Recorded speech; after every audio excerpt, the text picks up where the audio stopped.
ਸਾਹਿਬ ਉਦਦ ਬੰਦੋਂ ਕਰ ਅਨੁਰਾਗ।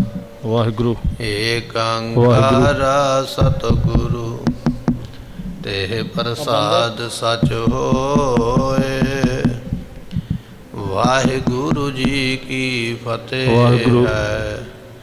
ਵਿਘਨ ਵਿਨਾਸ਼ਨ ਸੋਏ। ਸੁਕੋ ਟਲ ਗੁਰ ਸੇਵੀਐ ਅਹਨਿਸ ਸਹਜ ਸੁਭਾਏ। ਦਰਸ਼ਨ ਪਰਸੈ ਗੁਰੂ ਕੈ ਜਨਮ ਮਰਨ ਦੁਖ ਜਾਏ। ਚੜੀ ਨਾਨਕੀ ਸਯੰਦਨ ਮਾਹੀ।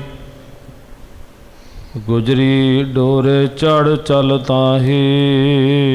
ਵਾਹਿਗੁਰੂ ਜੀ ਕਾ ਖਾਲਸਾ ਵਾਹਿਗੁਰੂ ਜੀ ਕੀ ਫਤਿਹ। ਸਾਹਿਬ ਸਤਿਗੁਰੂ ਗੁਰੂ ਗ੍ਰੰਥ ਸਾਹਿਬ ਜੀਆਂ ਦੀ ਪਾਵਨ ਅਤੇ ਪਵਿੱਤਰ ਹਜ਼ੂਰੀ ਅੰਦਰ ਸੁਭਾਏਮਾਨ ਹੋ ਰਹੀ ਗੁਰੂ ਕੀ ਸੰਗਤ, ਆਪਾਂ ਸਾਰੇ ਮਿਲ ਬੈਠ ਕੇ ਸਤਿਗੁਰਾਂ ਦੀ ਗੁਰਬਾਣੀ ਦੇ ਰਸ ਭਿੰਨੇ ਕੀਰਤਨ ਸ਼ਬਦ ਸਰਵਣ ਕੀਤੇ। ਮਿਲਿਆ ਹੋਇਆ ਸਮਾਂ ਇਹ ਮਨੁੱਖਾ ਜਨਮ ਦਾ ਸਫਲਾ ਬਣਾਇਆ। ਭਾਈ ਪ੍ਰਾਪਤ ਮਾਨੁਖ ਦੇਹੁਰੀਆ ਗੋਬਿੰਦ ਮਿਲਨ ਕੀ ਇਹ ਹੈ ਤੇਰੀ ਬਰੀਆ। ਇਹ ਜਿਹੜਾ ਮਨੁੱਖਾ ਜਨਮ ਹੈ ਨਾ, ਇਹਦਾ ਸਮਾਂ ਪਰਮਾਤਮਾ ਨੂੰ ਮਿਲਣ ਵਾਸਤੇ ਸਾਨੂੰ ਮਿਲਿਆ। ਉਸ ਅਕਾਲ ਪੁਰਖ ਨੂੰ ਮਿਲਣ ਵਾਸਤੇ, ਉਸ ਦੀਆਂ ਕਥਾ ਕਹਾਣੀਆਂ ਸੁਣਨ ਵਾਸਤੇ ਆਪ ਸੰਗਤਾਂ ਇਕੱਤਰਤ ਹੋਏ ਹੋ। ਸਾਹਿਬ ਗੋਬਿੰਦ ਰਾਏ ਜੀ ਪਟਨਾ ਸਾਹਿਬ ਦੀ ਧਰਤੀ ਤੋਂ ਸੰਗਤ ਨੂੰ ਮਿਲ ਕੇ ਇੱਥੋਂ ਪੰਜਾਬ ਨੂੰ ਆਉਣ ਵਾਸਤੇ, ਜਾਂ ਕਹਿ ਲਈਏ ਅਨੰਦਪੁਰ ਸਾਹਿਬ ਨੂੰ ਆਉਣ ਵਾਸਤੇ ਤਿਆਰ ਹੋਏ ਨੇ। ਮਹਾਰਾਜ ਕਿਵੇਂ ਇੱਥੋਂ ਚੱਲਦੇ ਨੇ, ਇਹ ਆਪਾਂ ਅੱਜ ਸਰਵਣ ਕਰਾਂਗੇ। ਆਓ ਆਪਣੇ ਮਨ ਦੇ ਧਿਆਨ ਨੂੰ ਟਿਕਾਈਏ, ਬੜੀ ਭਾਵਨਾ ਨਾਲ ਸਰਵਣ ਕਰੀਏ। ਮਿਲ ਕੇ ਆਖੀਏ ਸਤਨਾਮ ਸ੍ਰੀ ਵਾਹਿਗੁਰੂ ਸਾਹਿਬ ਜੀ। ਚੜੀ ਨਾਨਕੀ ਸਯੰਦਨ ਮਾਹੀ। ਸੋ ਮਾਤਾ ਸਾਹਿਬ ਮਾਤਾ ਨਾਨਕੀ ਜੀ ਜੋ ਗੋਬਿੰਦ ਰਾਏ ਜੀਆਂ ਦੇ ਦਾਦੀ ਮਾਂ ਜੀ ਲੱਗਦੇ ਨੇ, ਉਹਨਾਂ ਨੂੰ ਬੜੇ ਸੋਹਣੇ ਸਯੰਦਨ ਰਥ ਦੇ ਉੱਪਰ ਉਹ ਸਵਾਰ ਹੋਏ ਚੱਲਣ ਵਾਸਤੇ। ਸੋਹਣਾ ਰਥ ਤਿਆਰ ਹੈ, ਉਹਦੇ ਉੱਪਰ ਚੱਲੇ ਹਨ। ਗੁਜਰੀ ਡੋਰੇ ਚੱਲ ਚੜਤਾ। ਮਾਤਾ ਸਾਹਿਬ ਮਾਤਾ ਗੁਜਰੀ ਜੀ ਜੋ ਗੁਰੂ ਗੋਬਿੰਦ ਸਿੰਘ ਮਹਾਰਾਜ ਦੀਆਂ ਦੇ ਮਾਤਾ ਜੀ ਨੇ, ਉਹ ਡੋਰੇ ਦੇ ਵਿੱਚ ਬੈਠ ਕੇ, ਪਾਲਕੀ ਦੇ ਵਿੱਚ ਬੈਠ ਕੇ ਉਹ ਵੀ ਪਟਨਾ ਸਾਹਿਬ ਤੋਂ ਚੱਲੇ ਹਨ। ਬੀਚ ਪਾਲਕੀ ਆਪ ਸੁਹਾਏ। ਗੁਰੂ ਗੋਬਿੰਦ ਸਿੰਘ ਮਹਾਰਾਜ ਜੀ ਜਿਨ੍ਹਾਂ ਦਾ ਬਚਪਨ ਦਾ ਨਾਮ ਗੋਬਿੰਦ ਰਾਏ ਹੈ, ਉਹ ਪਾਲਕੀ ਸਾਹਿਬ ਦੇ ਵਿੱਚ ਬਿਰਾਜਮਾਨ ਹੋਏ। ਕਿਉਂਕਿ ਉਮਰਾਂ ਛੋਟੀ ਹੈ ਤੇ ਇਸ ਕਰਕੇ ਪੂਰੀ ਹਿਫਾਜ਼ਤ ਦੇ ਨਾਲ ਹਾਲੇ ਘੋੜੇ 'ਤੇ ਨਹੀਂ ਬੈਠ ਸਕਦੇ, ਜਾਂ ਘੋੜੇ ਦੀ ਸਵਾਰੀ ਹਾਲੇ ਨਹੀਂ ਕਰ ਸਕਦੇ। ਇਸ ਕਰਕੇ ਉਹ ਪਾਲਕੀ ਦੇ ਵਿੱਚ ਉਹਨਾਂ ਨੂੰ ਬਿਠਾਇਆ ਗਿਆ, ਪਾਲਕੀ ਦੇ ਵਿੱਚ ਬੈਠ ਕੇ ਚੱਲੇ ਹਨ। ਦੇਤ ਚਲੇ ਦਰਸ਼ਨ ਸਮੁਦਾਇ। ਸਤਿਗੁਰੂ ਜੀ ਸੰਗਤਾਂ ਨੂੰ ਦਰਸ਼ਨ ਦਿੰਦਿਆਂ ਹੋਇਆਂ ਪਾਲਕੀ ਦੇ ਪਰਦੇ ਪਾਸੇ ਕੀਤੇ ਗਏ, ਪਾਲਕੀ ਦੇ ਵਿੱਚ ਬੈਠੇ ਹੋਏ ਨੇ। ਜਿਹੜੀਆਂ ਜਿਹੜੀਆਂ ਸੰਗਤਾਂ ਕੋਲੋਂ ਲੰਘਦੀਆਂ ਜਾਂ ਦਰਸ਼ਨ ਕਰਨ ਵਾਸਤੇ ਖਲੋਤੀਆਂ ਹੋਈਆਂ, ਬਾਲ ਗੋਬਿੰਦ ਰਾਏ ਜੀਆਂ ਦੇ ਸੰਗਤਾਂ ਦਰਸ਼ਨ ਕਰਦੀਆਂ ਹਨ। ਕੇਤਕ ਅਸਵਾਰੀ ਪਰਿਆਵਤ। ਤੇ ਕੁਝ ਜਿਹੜੇ ਨੇ ਉਹ ਜਿਹੜੀਆਂ ਨਾਲ ਸੰਗਤਾਂ ਵੀ ਨੇ, ਕੁਝ ਸੇਵਕ ਵੀ ਨੇ, ਜ਼ਿੰਮੇਵਾਰ ਵੀ ਨੇ, ਜਥੇਦਾਰ ਵੀ ਨੇ, ਪ੍ਰਬੰਧ ਕਰਨ ਵਾਲੇ, ਉਹ ਸਾਰੇ ਆਪੋ ਆਪਣੀਆਂ ਸਵਾਰੀਆਂ ਦੇ ਉੱਪਰ ਚੜ੍ਹ ਕੇ ਚੱਲੇ ਹਨ। ਦਰਸਹਿ ਏਕ ਰਾਤ ਸੁਖ ਪਾਵਤ। ਸਤਿਗੁਰੂ ਪਾਤਸ਼ਾਹ ਮਹਾਰਾਜ ਜੀਆਂ ਨੇ ਪਹਿਲਾ ਪੜਾਅ ਜਿਹੜਾ ਨਾ ਪਟਨਾ ਸਾਹਿਬ ਤੋਂ ਚੱਲ ਕੇ ਤੇ ਨੇੜੇ ਹੀ ਕਰ ਲਿਆ। ਜਿਵੇਂ ਆਪਾਂ ਪਿੱਛੇ ਇਤਿਹਾਸ ਵਿੱਚ ਬਚਨ ਸਰਵਣ ਕੀਤਾ ਸੀ ਵੀ ਗੁਰੂ ਤੇਗ ਬਹਾਦਰ ਮਹਾਰਾਜ ਜਦੋਂ ਚੱਲੇ ਤੇ ਉਹ ਥੋੜ੍ਹੀ ਦੂਰ ਜਾ ਕੇ ਰੁਕ ਗਏ ਸਨ। ਮੰਨ ਲਓ ਵੀ 2-4 ਕਿਲੋਮੀਟਰ ਚੱਲ ਕੇ ਤੇ ਰੁਕ ਗਏ ਸਨ। ਧੰਨ ਗੋਬਿੰਦ ਰਾਏ ਸਾਹਿਬ ਜੀਆਂ ਨੇ ਆਪਣਾ ਪੜਾਅ ਵੀ ਉਸੇ ਜਗ੍ਹਾ 'ਤੇ ਕੀਤਾ ਜਿੱਥੇ ਗੁਰੂ ਤੇਗ ਬਹਾਦਰ ਪਾਤਸ਼ਾਹ ਰੁਕੇ, ਉੱਥੇ ਹੀ ਆਪ ਰੁਕੇ ਨੇ। ਪਟਨੇ ਦੀਆਂ ਕੁਝ ਸੰਗਤਾਂ ਨਾਲ ਹੀ ਚੱਲ ਪਈਆਂ ਵੀ ਚਲੋ ਇੱਕ ਰਾਤ ਮਹਾਰਾਜ ਦੇ ਹੋਰ ਦਰਸ਼ਨ ਕਰ ਲਈਏ, ਕਿਉਂਕਿ ਦਰਸ਼ਨ ਪਿਆਸੀ ਫਿਰਕੈ ਤਾਈ ਜਿਉਂ ਚਾਤਰਿਕ ਬੂੰਦੇ ਰੇ। ਜਿਵੇਂ ਬਬੀਹੇ ਨੂੰ ਸਵੰਤੀ ਬੂੰਦ ਦੀ ਪਿਆਸ ਹੁੰਦੀ ਹੈ, ਗੁਰੂ ਕਿਆਂ ਸਿੱਖਾਂ ਨੂੰ ਇਸੇ ਤਰ੍ਹਾਂ ਗੁਰੂ ਦਰਸ਼ਨਾਂ ਦੀ ਪਿਆਸ ਹੈ। ਸਤਿਗੁਰੂ ਜੀ 4-5 ਕਿਲੋਮੀਟਰ ਤੇ ਜਾਂ ਮੀਲ ਤੇ ਜਾ ਕੇ ਆਪਣਾ ਪੜਾਅ ਕਰਨਗੇ। ਇਸ ਕਰਕੇ ਕੁਝ ਸੰਗਤਾਂ ਪਟਨੇ ਦੀਆਂ ਨਾਲ ਹੀ ਚੱਲ ਪਈਆਂ ਵੀ ਚਲੋ ਇੱਕ ਰਾਤ ਮਹਾਰਾਜ ਦੇ ਹੋਰ ਦਰਸ਼ਨ ਕਰ ਲਈਏ, ਹੋਰ ਬਚਨ ਬਲਾ ਸੁਣ ਲਈਏ। ਗਮਨੈ ਸੰਗ ਜੋ ਪਗ ਪਗ ਤੇ ਮਾਹੇ। ਕੁਝ ਸੰਗਤਾਂ ਪੈਦਲ ਚੱਲ ਪਈਆਂ। ਹੁਣ ਜਿਨ੍ਹਾਂ ਦੇ ਕੋਲ ਘੋੜੇ ਨਹੀਂ, ਜਿਨ੍ਹਾਂ ਦੇ ਕੋਲ ਬੈਠਣ ਵਾਸਤੇ ਰੱਥ ਨਹੀਂ ਜਾਂ ਕੋਈ ਗੱਡੇ ਦੀ ਸਵਾਰੀ ਨਹੀਂ, ਸੰਗਤਾਂ ਜ਼ਿਆਦੀਆਂ, ਇੰਨੇ ਵਹੀਕਲ ਨਹੀਂ ਸਨ ਚੱਲਣ ਵਾਸਤੇ। ਕੁਝ ਸੰਗਤਾਂ ਪੈਦਲ ਹੀ ਚੱਲ ਪਈਆਂ ਵੀ ਚਲੋ ਨੇੜੇ ਹੀ ਜਾਣਾ, 4-5 ਮੀਲ ਦਾ ਕੋਈ ਸਫ਼ਰ ਬਹੁਤਾ ਲੰਮਾ ਨਹੀਂ ਹੈ। ਕਿਉਂਕਿ ਅੱਜ ਭਾਵੇਂ ਆਪਾਂ ਨੂੰ ਇਹ ਜ਼ਿਆਦਾ ਲੱਗਦਾ ਵੀ ਆਪਾਂ ਗੱਡੀਆਂ ਮੋਟਰਾਂ 'ਤੇ ਚੜ੍ਹ ਕੇ ਜਾਂਦੇ ਹਾਂ, ਸਾਨੂੰ ਤੁਰਨਾ ਔਖਾ ਲੱਗਦਾ, ਪਰ ਉਦੋਂ ਆਮ ਲੋਕ ਪੈਦਲ ਹੀ ਜਾਇਆ ਕਰਦੇ। ਇਸ ਕਰਕੇ ਕੋਈ ਬਹੁਤੀ ਵੱਡੀ ਵਾਟ ਨਹੀਂ ਸੀ, ਬਹੁਤਾ ਲੰਮਾ ਇਹ ਸਫ਼ਰ ਨਹੀਂ, ਸੰਗਤਾਂ ਪੈਦਲ ਹੀ ਨਾਲ ਚੱਲ ਪਈਆਂ ਹਨ। ਅਨਕ ਤੀਰਥਨ ਕੇ ਫਲ ਪਾਹੇ। ਤੇ ਸਤਿਗੁਰੂ ਪਾਤਸ਼ਾਹ ਜੀਆਂ ਦੇ ਜਿਹੜੇ ਦਰਸ਼ਨ ਨੇ ਨਾ ਗੁਰਮੁਖੋ, ਉਹ ਕਈ ਤੀਰਥਾਂ ਦੇ ਫਲ ਦੇ ਬਰਾਬਰ ਨੇ। ਇੱਕ ਪਾਸੇ ਕਈ ਤੀਰਥਾਂ ਦੇ ਦਰਸ਼ਨ ਕਰਨੇ, ਇੱਕ ਪਾਸੇ ਗੁਰੂ ਦੇ ਦਰਸ਼ਨ ਕਰਨੇ। ਗੁਰੂ ਦਾ ਦਿਦਾਰਾ ਤੇ ਤੀਰਥ ਨਾਲੋਂ ਵੱਡਾ ਹੈ। ਜਦੋਂ ਆਪਾਂ ਗੁਰੂ ਗ੍ਰੰਥ ਸਾਹਿਬ ਦੀ ਬਾਣੀ ਪੜ੍ਹਦੇ ਹਾਂ ਨਾ, ਤੇ ਸਤਿਗੁਰਾਂ ਨੇ ਬਚਨ ਲਿਖਿਆ ਹੈ, ਕਹੋ ਕਬੀਰ ਹੋਂ ਭਇਆ ਉਦਾਸ, ਤੀਰਥ ਵੱਡਾ ਕਿ ਹਰ ਕਾ ਦਾਸ। ਕਬੀਰ ਸਾਹਿਬ ਜੀ ਆਪਣੀ ਬਾਣੀ ਵਿੱਚ ਲਿਖਦੇ, ਕਹਿਣ ਲੱਗੇ ਵੀ ਮੈਂ ਆਪਣੇ ਗੁਰੂ ਰਾਮਾਨੰਦ ਜੀ ਨੂੰ ਜਾ ਕੇ ਪੁੱਛਿਆ, ਰਾਮਾਨੰਦ ਗੁਰੂ ਜੀ ਤੀਰਥ ਵੱਡਾ ਕਿ ਜਾਂ ਰੱਬ ਦਾ ਭਗਤ ਵੱਡਾ? ਤੇ ਫਿਰ ਉਹਨਾਂ ਨੇ ਸਮਝਾਇਆ, ਕਬੀਰ ਸਾਹਿਬ ਜੀ ਨੂੰ ਕਹਿਣ ਲੱਗੇ, ਕਬੀਰ ਸਾਹਿਬ ਜੀ ਤੀਰਥ ਦੇ ਨਾਲੋਂ ਰੱਬ ਦਾ ਭਗਤ ਵੱਡਾ ਹੋਇਆ ਕਰਦਾ। ਕਿਵੇਂ? ਕਿਉਂਕਿ ਤੀਰਥ ਬਣਿਆ ਹੀ ਤਾਂ ਹੈ ਜੇ ਰੱਬ ਦੇ ਭਗਤ ਨੇ ਚਰਨ ਪਾਏ। ਜਿੱਥੇ ਚਰਨ ਹੀ ਨਹੀਂ ਪਏ ਉਹ ਤੀਰਥ ਕਿਵੇਂ ਬਣੇਗਾ? ਰੱਬ ਦਾ ਭਗਤ ਜਿਹੜਾ ਰੱਬ ਦਾ ਰੂਪ ਹੈ, ਬ੍ਰਹਮ ਗਿਆਨੀ ਆਪ ਪਰਮੇਸ਼ਰ, ਉਹ ਤੇ ਰੱਬ ਬਣ ਗਿਆ ਨਾ। ਬ੍ਰਹਮ ਗਿਆਨੀ ਤੇ ਖੁਦਾ ਬਣ ਗਿਆ, ਅਕਾਲ ਪੁਰਖ ਬਣ ਗਿਆ। ਰੱਬ ਦਾ ਭਗਤ ਬੰਦਗੀ ਕਰਨ ਵਾਲਾ ਰੱਬ ਦਾ ਹੀ ਰੂਪ ਹੋ ਜਾਂਦਾ, ਉਹਦੇ ਚਰਨ ਪੈ ਕੇ ਤੀਰਥ ਬਣਦਾ। ਇਸ ਕਰਕੇ ਤੀਰਥ ਦੇ ਨਾਲੋਂ ਰੱਬ ਦਾ ਭਗਤ ਵੱਡਾ ਹੈ। ਤੇ ਸਤਿਗੁਰੂ ਪਾਤਸ਼ਾਹ ਤੇ ਹੈ ਹੀ ਪਰਮੇਸ਼ਰ ਦਾ ਰੂਪ। ਕਵੀ ਜੀ ਕਹਿੰਦੇ ਵੀ ਇੱਕ ਪਾਸੇ ਕਈ ਤੀਰਥਾਂ ਦੇ ਆਪਾਂ ਦਰਸ਼ਨ ਕਰ ਆਈਏ, ਉਹਨਾਂ ਤੀਰਥਾਂ ਦੇ ਦਰਸ਼ਨ ਦਾ ਉਹਨਾਂ ਮਹਾਤਮ ਨਹੀਂ ਜਿੰਨਾ ਮਹਾਤਮ ਸਾਹਿਬ ਗੋਬਿੰਦ ਰਾਏ ਸਾਹਿਬ ਜੀਆਂ ਦੇ ਦਰਸ਼ਨ ਕਰਨ ਦਾ ਹੈ। ਇਸ ਕਰਕੇ ਸੰਗਤਾਂ ਨਾਲ ਚੱਲੀਆਂ ਹਨ। ਦੁਰਲਭ ਦਰਸ਼ਨ ਕਰ ਹੈ ਨੀਕੇ। ਸਤਿਗੁਰਾਂ ਦੇ ਦਰਸ਼ਨ ਦੁਰਲਭ ਨੇ। ਦੁਰਲਭ ਉਹ ਚੀਜ਼ ਨੂੰ ਕਿਹਾ ਜਾਂਦਾ ਹੈ ਜਿਹੜੀ ਚੀਜ਼ ਕਿਤਿਓਂ ਲੱਭਿਆਂ ਲੱਭੇ ਨਾ। ਜਿਵੇਂ ਅਸੀਂ ਬਾਜ਼ਾਰ ਵਿੱਚ ਜਾਵਾਂਗੇ ਨਾ, ਖਾਣ ਵਾਸਤੇ ਮਾਇਆ ਦੇ ਕੇ ਖਰੀਦ ਲਵਾਂਗੇ, ਪਹਿਨਣ ਵਾਸਤੇ ਮਾਇਆ ਦੇ ਕੇ ਖਰੀਦ ਲਵਾਂਗੇ। ਇਸ ਕਰਕੇ ਦੁਨੀਆ ਦੀਆਂ ਚੀਜ਼ਾਂ ਦੁਰਲਭ ਨਹੀਂ। ਦੁਰਲਭ ਕੀ ਹੈ? ਇਹ ਸਾਡੇ ਜਿਹੜੇ ਸਵਾਸ ਨੇ, ਜਿਹੜੇ ਅਸੀਂ ਸਾਹ ਲੈਂਦੇ ਹਾਂ ਨਾ, ਆਕਸੀਜਨ ਲੈ ਰਹੇ ਹਾਂ, ਸਾਹ ਖਿੱਚਦੇ ਹਾਂ, ਇਹ ਹੈ ਦੁਰਲਭ।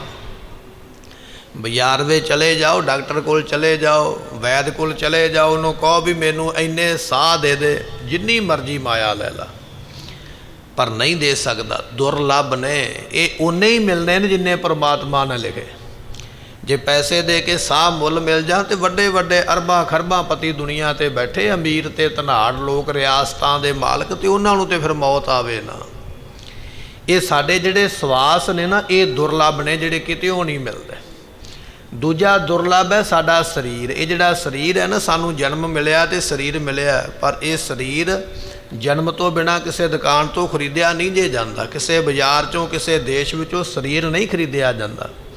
ਇਸ ਕਰਕੇ ਸਰੀਰ ਨੂੰ ਵੀ ਦੁਰਲਭ ਲਿਖਿਆ। ਔਰ ਧੰਨ ਗੁਰੂ ਪਾਤਸ਼ਾਹ ਦੇ ਦਰਸ਼ਨ ਜਿਹੜੇ ਨੇ, ਇਹ ਵੀ ਦੁਰਲਭ ਨੇ। ਦਰਸ਼ਨ ਤੇ ਚੰਗੇ ਭਾਗ ਹੋਣ ਜਾਂ ਗੁਰੂ ਤਰਸ ਕਰੇ ਤੇ ਤਾਂ ਹੁੰਦੇ। ਜੇ ਆਪਾਂ ਆਖੀਏ ਨਾ ਵੀ ਮੈਂ ਮਾਇਆ ਦੇ ਨਾਲ ਗੁਰੂ ਦੇ ਦਰਸ਼ਨ ਖਰੀਦ ਲਵਾਂਗਾ, ਨਹੀਂ ਖਰੀਦੇ ਜਾਣਗੇ। ਇਸ ਕਰਕੇ ਸਤਿਗੁਰਾਂ ਦੇ ਜਿਹੜੇ ਦਰਸ਼ਨ ਨੇ ਦੁਰਲਭ ਨੇ, ਜਿਹੜੇ ਨਾ ਲੱਭਣ ਵਾਲੇ, ਨਹੀਂ ਮਿਲਣ ਵਾਲੇ। ਇਹ ਤੇ ਗੁਰੂ ਤਰੁੱਠ ਪਵੇ, ਖੁਸ਼ੀ ਕਰ ਦੇਵੇ, ਰਹਿਮ ਕਰ ਦੇਵੇ, ਤਰਸ ਕਰ ਦੇਵੇ, ਤਾਂ ਇਹ ਦਰਸ਼ਨ ਪ੍ਰਾਪਤ ਹੁੰਦੇ ਹਨ। ਜੋ ਗੁਰ ਪੂਰੈ ਮਨੋਰਥ ਹੀ ਕੇ। ਸਤਿਗੁਰੂ ਪਾਤਸ਼ਾਹ ਜੀ ਆਪਣੇ ਸਿੱਖਾਂ ਦੇ ਮਨਾਂ ਦੇ ਮਨੋਰਥ ਪੂਰੇ ਕਰਦੇ। ਗੁਰੂ ਦੇ ਦਰਸ਼ਨ ਹੀ ਇਹੋ ਜਿਹੇ ਨੇ, ਜਿਹੜਾ ਦਰਸ਼ਨ ਕਰਦਾ ਉਹਦੇ ਮਨ ਦੇ ਮਨੋਰਥ ਪੂਰੇ ਹੋ ਜਾਂਦੇ। ਅੱਜ ਆਪਾਂ ਆਉਂਦੇ ਆ ਨਾ, ਗੁਰੂ ਗ੍ਰੰਥ ਸਾਹਿਬ ਦੇ ਦਰਸ਼ਨ ਕਰਦੇ ਆ, ਮੱਥਾ ਟੇਕਦੇ ਆ, ਤੇ ਸਤਿਗੁਰਾਂ ਦੇ ਜਦੋਂ ਅਸੀਂ ਦਰਸ਼ਨ ਕਰਦੇ ਆ ਨਾ, ਅਰਦਾਸ ਕਰਦੇ ਆ, ਸੰਗਤ ਦੇ ਦਰਸ਼ਨ ਕਰਦੇ ਆ, ਤੇ ਸਾਡੇ ਕਈ ਮਨੋਰਥ ਜਿਹੜੇ ਨੇ ਉਹ ਪੂਰੇ ਹੁੰਦੇ, ਕਈ ਇਛਾਵਾਂ ਪੂਰੀਆਂ ਹੁੰਦੀਆਂ।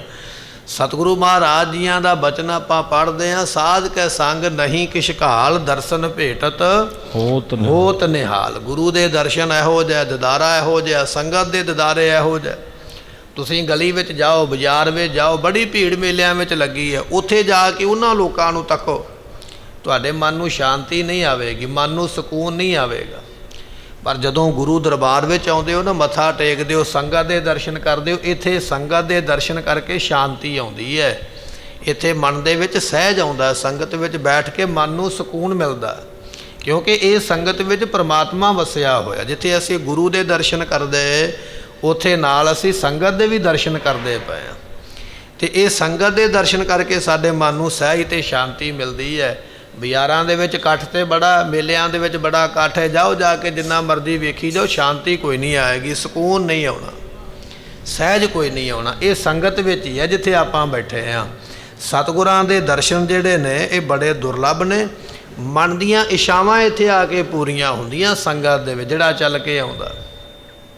ਮਹਾਰਾਜ ਸਾਹਿਬ ਜੀਆਂ ਦਾ ਬਚਨ ਆਪਾਂ ਪੜ੍ਹਦੇ ਹਾਂ ਕਿ ਜਿਹੜਾ ਭਾਵਨਾ ਦੇ ਨਾਲ ਸੰਗਤ ਵਿੱਚ ਚੱਲ ਕੇ ਆਉਂਦਾ ਨਾ, ਜਨਮ ਮਰਨ ਸਾਧ ਸੰਗ ਮਿਟਾਵੇ। ਸਾਧੂ ਦੀ ਸੰਗਤ ਵਿੱਚ ਜੰਮਣ ਮਰਨ ਦੇ ਬੇੜੇ ਖਤਮ ਹੋ ਜਾਂਦੇ, ਬੰਧਨ ਟੁੱਟ ਜਾਂਦੇ। ਮਨਸਾ ਧਾਰ ਜੋ ਘਰ 'ਤੇ ਆਵੇ, ਸਾਧ ਸੰਗ ਇਹੋ ਜਨਮ ਮਰਨ ਮਿਟਾਵੇ। ਜਿਹੜਾ ਭਾਵਨਾ ਦੇ ਨਾਲ ਆਉਂਦਾ ਚੱਲ ਕੇ, ਜੰਮਣ ਮਰਨ ਦੇ ਬੰਧਨ ਸੰਗਤ ਵਿੱਚ ਟੁੱਟ ਜਾਂਦੇ ਆ ਕੇ। ਇੱਥੇ ਮਨ ਦੇ ਮਨੋਰਥ ਵੀ ਪੂਰੇ ਹੁੰਦੇ, ਮਨ ਦੀਆਂ ਇਛਾਵਾਂ ਵੀ ਪੂਰੀਆਂ ਹੁੰਦੀਆਂ ਹਨ। ਅਰਿਓ ਬਹੀਰ ਗੁਰੂ ਕੇ ਪਾਛੈ। ਸਤਿਗੁਰੂ ਅੱਗੇ ਅੱਗੇ ਤੇ ਵਹੀਰ ਕਹਿੰਦੇ ਨੇ ਬੜੇ ਵੱਡੇ ਇਕੱਠ ਨੂੰ। ਮਹਾਰਾਜ ਦੇ ਮਗਰ ਸਾਰਾ ਪਟਨਾ ਹੀ ਮੰਨ ਲਓ ਵੀ ਚੱਲ ਪਿਆ ਹੈ। ਕੁਝ ਲੋਕ ਘੋੜਿਆਂ 'ਤੇ, ਕੁਝ ਲੋਕ ਗੱਡਿਆਂ 'ਤੇ, ਜਿਨ੍ਹਾਂ ਨੂੰ ਕੁਝ ਨਹੀਂ ਮਿਲਿਆ ਉਹ ਪੈਦਲ ਹੀ ਚੱਲ ਪਿਆ ਵੀ ਚਲੋ ਗੁਰੂ ਦੇ ਹੋਰ ਦਰਸ਼ਨ ਕਰੀਏ। ਬੜਾ ਵੱਡਾ ਇਕੱਠ ਸਾਹਿਬ ਗੋਬਿੰਦ ਰਾਏ ਜੀਆਂ ਦੇ ਮਗਰ ਮਗਰ ਤੁਰਿਆ ਆਉਂਦਾ ਹੈ। ਕੇਤਕ ਆਏ ਕਾਮਨਾ ਬੰਛੈ। ਕੁਝ ਲੋਕ ਇਸ ਵਾਸਤੇ ਆਏ ਨੇ ਹੁਣ, ਕਿਉਂਕਿ ਸੰਗਤ ਵਿੱਚ ਜੇ 100 ਬੰਦਾ ਬੈਠਾ ਹੈ ਨਾ, ਤੇ 100 ਬੰਦੇ ਦੀ ਵੱਖੋ ਵੱਖਰੀ ਤਮੰਨਾ ਹੈ। ਕੁਝ ਲੋਕ ਉਹ ਮਹਾਰਾਜ ਦੇ ਪਿੱਛੇ ਆਉਂਦੇ ਪਏ ਨੇ ਜਿਨ੍ਹਾਂ ਦੇ ਮਨ ਵਿੱਚ ਇਹ ਵਿਚਾਰ ਹੈ ਵੀ ਅੱਜ ਗੁਰੂ ਪਾਤਸ਼ਾਹ ਚੱਲੇ ਨੇ, ਜੋ ਮੰਗਣਾ ਇਹਨਾਂ ਕੋਲੋਂ ਅੱਜ ਮੰਗ ਲਈਏ। ਜਿਹੜਾ ਪਦਾਰਥ ਚਾਹੀਦਾ, ਜਿਹੜਾ ਵਰ ਚਾਹੀਦਾ, ਜਿਹੜੀ ਬਖਸ਼ਿਸ਼ ਚਾਹੀਦੀ ਹੈ, ਅੱਜ ਇਹਨਾਂ ਅੱਗੇ ਤਰਲਾ ਕਰੀਏ, ਇਹ ਚੱਲਣ ਲੱਗੇ ਨੇ, ਸਾਨੂੰ ਦੇ ਕੇ ਜਾਣਗੇ।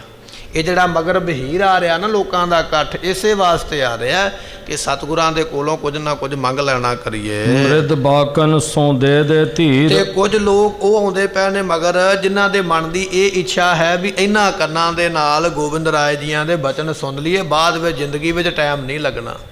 ਇਹ ਮੁਬਾਰਕ ਘੜੀ ਦੁਬਾਰਾ ਨਹੀਂ ਮਿਲਣੀ। ਗੁਰੂ ਦੇ ਬਚਨ ਸੁਣਨ ਦੀ, ਕੰਨਾਂ ਦੇ ਨਾਲ ਗੁਰੂ ਦਾ ਬਚਨ ਸੁਣ ਕੇ ਸਮਾਂ ਸਫਲਾ ਕਰ ਲਈਏ।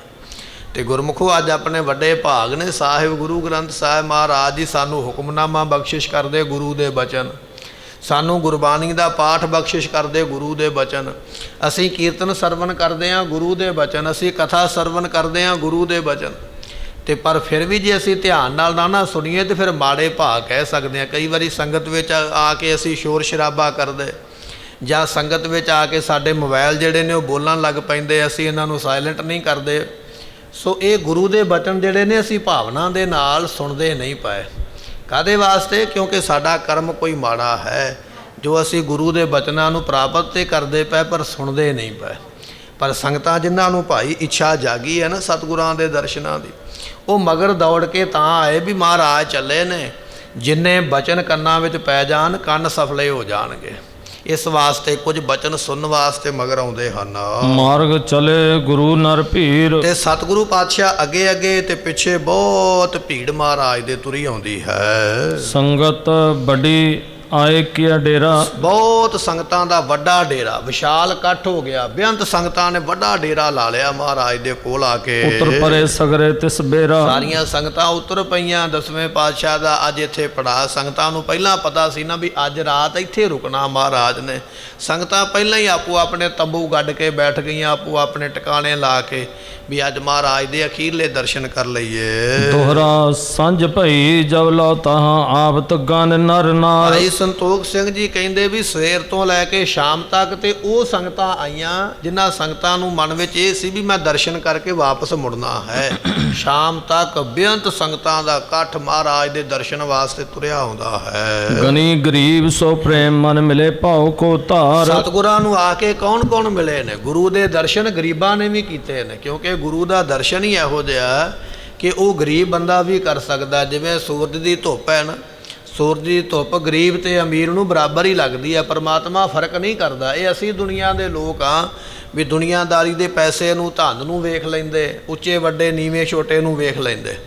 ਪਰਮਾਤਮਾ ਦੀ ਪ੍ਰਕਿਰਤੀ ਕਿਸੇ ਦੇ ਨਾਲ ਭੇਦ ਨਹੀਂ ਕਰਦੀ ਹੈ। ਜੇ ਗਰੀਬ ਹੈ ਤੇ ਗਰੀਬ ਨੂੰ ਧੁੱਪ ਵੀ ਲੱਗਦੀ ਹੈ, ਜੇ ਅਮੀਰ ਹੈ ਤੇ ਉਹਨੂੰ ਵੀ ਲੱਗਦੀ। ਜੇ ਹਵਾ ਚੱਲਦੀ ਹੈ ਨਾ, ਹਵਾ ਵੀ ਇਹ ਨਹੀਂ ਵੇਖਦੀ ਵੀ ਆਹ ਗਰੀਬ ਹੈ ਤੇ ਅਮੀਰ, ਬਰਾਬਰ ਹੀ ਲੱਗਦੀ ਸਾਰਿਆਂ ਨੂੰ।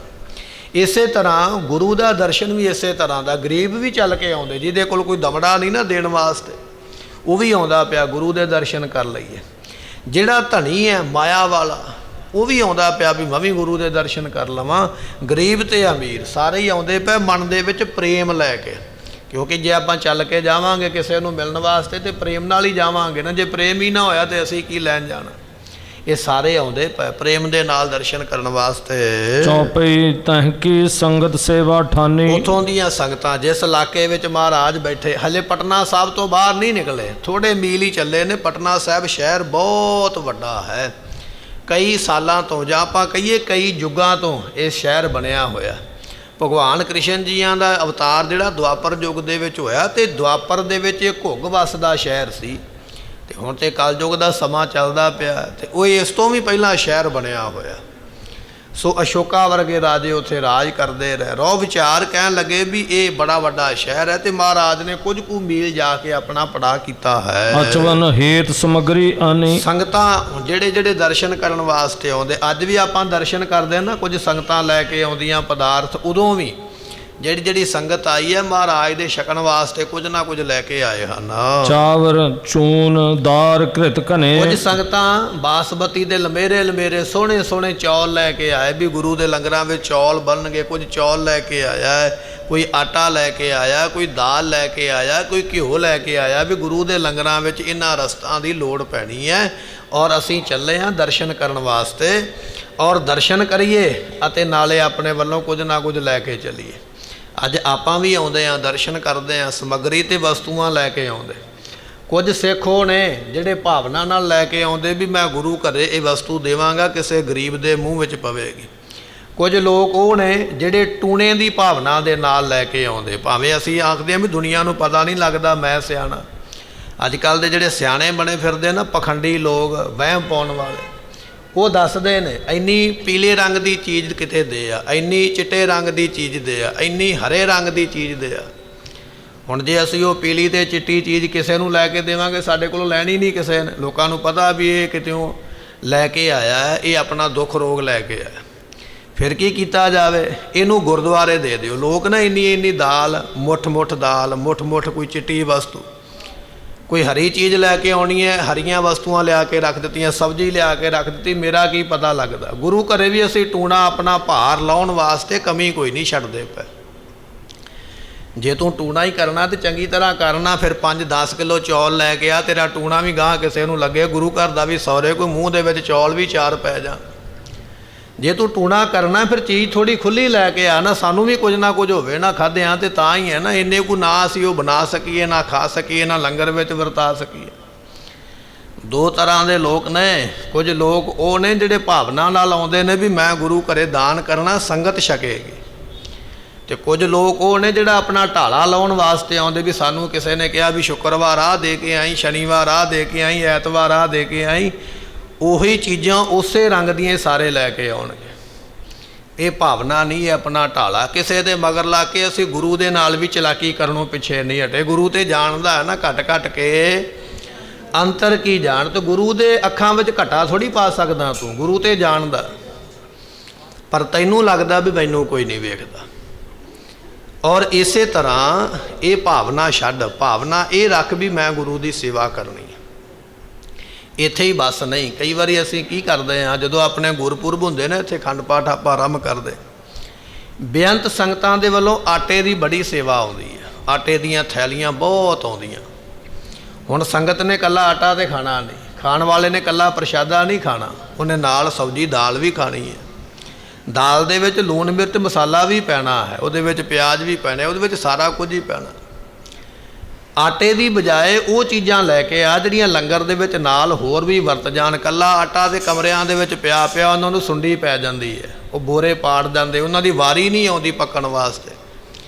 ਉਹ ਹੋ ਹੀ ਇੰਨਾ ਇਕੱਠਾ ਗਿਆ ਵੀ ਉਹ ਸਟੋਰ ਭਰ ਜਾਂਦੇ ਆਟੇ ਦੇ ਨਾਲ।